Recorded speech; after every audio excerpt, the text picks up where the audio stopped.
That goes against everything we've ever said about goals, right? Everything everyone ever talks about goals is you pick out what it is you want to do, you set your goals, you write them down, you stay focused on them, you check your list over and over again, you come back to it, and that's how you achieve your goals.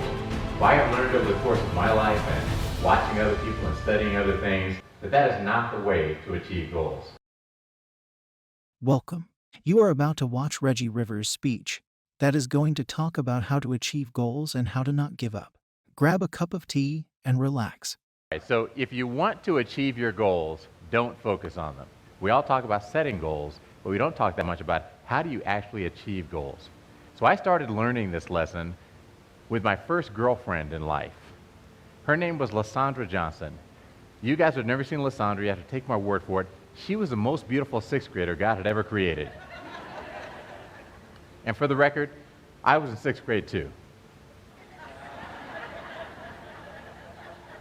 I used to look at this girl and think every day, I would love for Lysandra to be my girlfriend. But I was young and I was afraid, so I didn't go say anything to her. Well, one day I'm standing on the playground during recess. I don't know where the courage came from, but I decided today is the day. I wasn't going to wait another day. I turned to my buddy, John Statura, and I said, John, go ask Lysandra to go with me. So he goes walking over to her and he poses the question.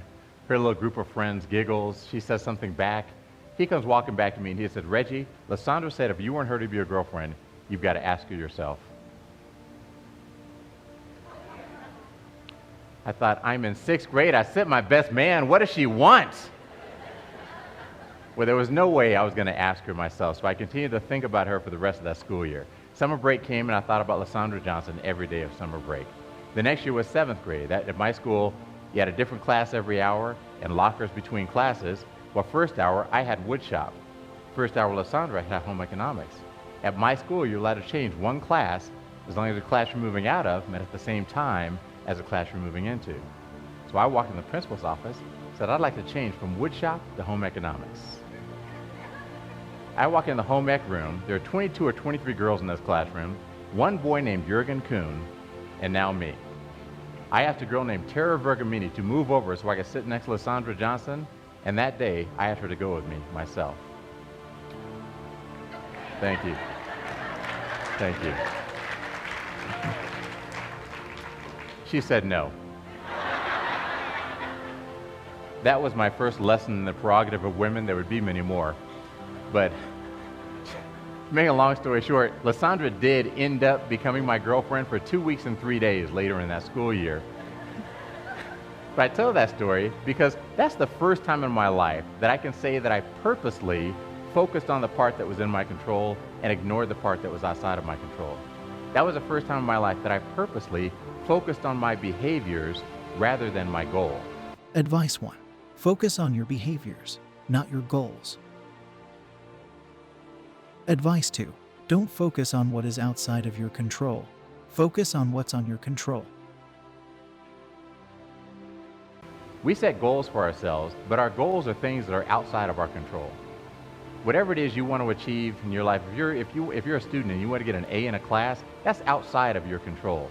You don't get to write A's on all of your papers. You have a teacher who's going to grade those papers. You have a teacher who's going to give you assignments. Somebody else is setting the curriculum. Somebody else is grading you. You don't control what your grade is. If you want to be the world's best salesman, you don't get to make all the sales yourself. You don't get to do both sides of the transaction. You got to recruit customers into your life.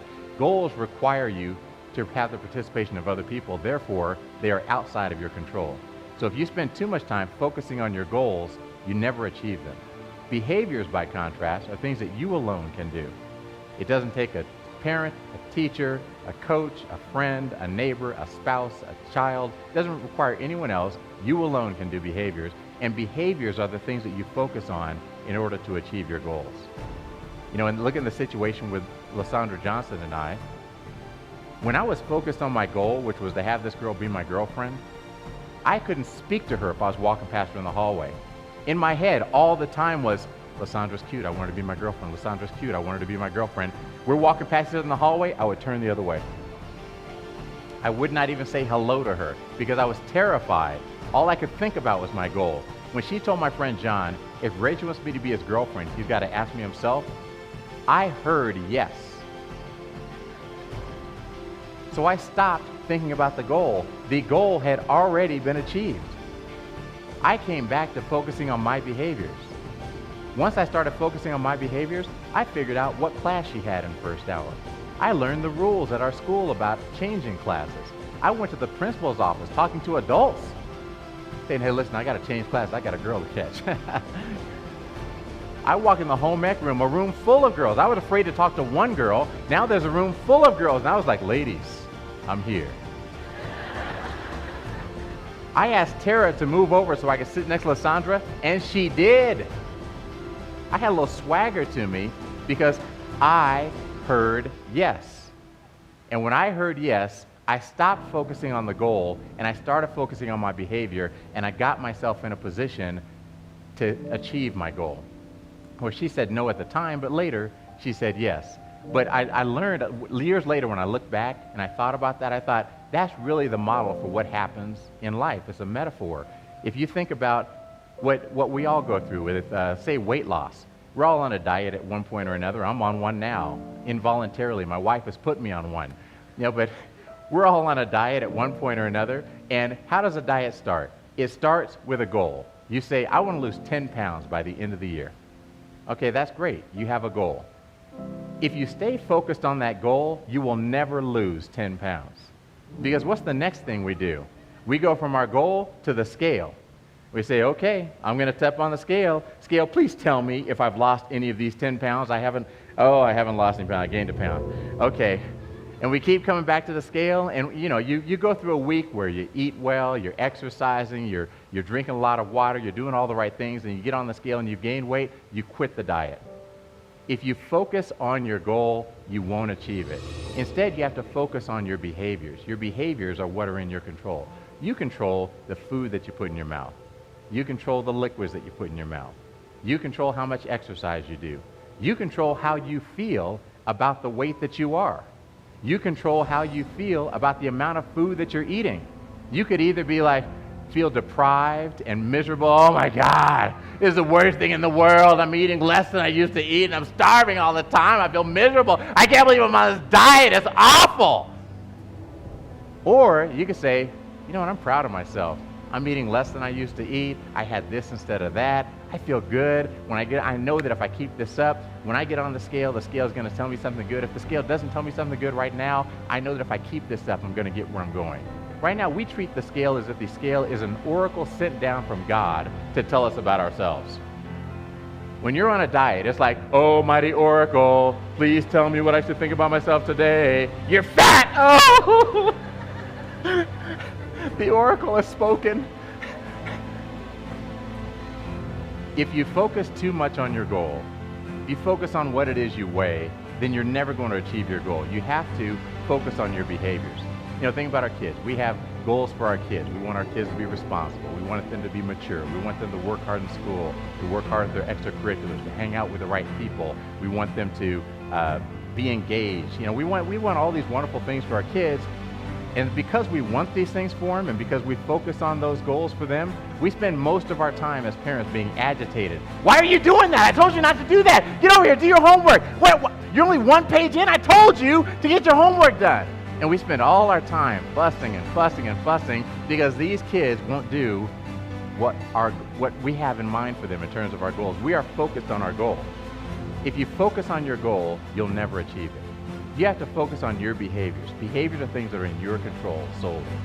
So you can't control what your kids do. You can control your reaction to your kids. You control rewards. You control consequences. You control your consistency. You control whether you deliver on the things that you say you're going to do. You control whether you respond to your kids at a level 10 or a level 3. You control what you control. And when you focus on the part that's in your control, which are your behaviors, you tend to achieve your goals. So how does this work? The way that I do it in my life, when I set a goal for myself, I make a goal and I'll say, whatever it is, I want to lose 10 pounds.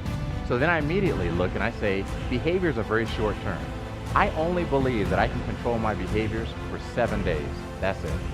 So when I set a goal, I say, what can I do today that's going to help me get closer to that goal? What can I do tomorrow that's going to help me get closer to that goal?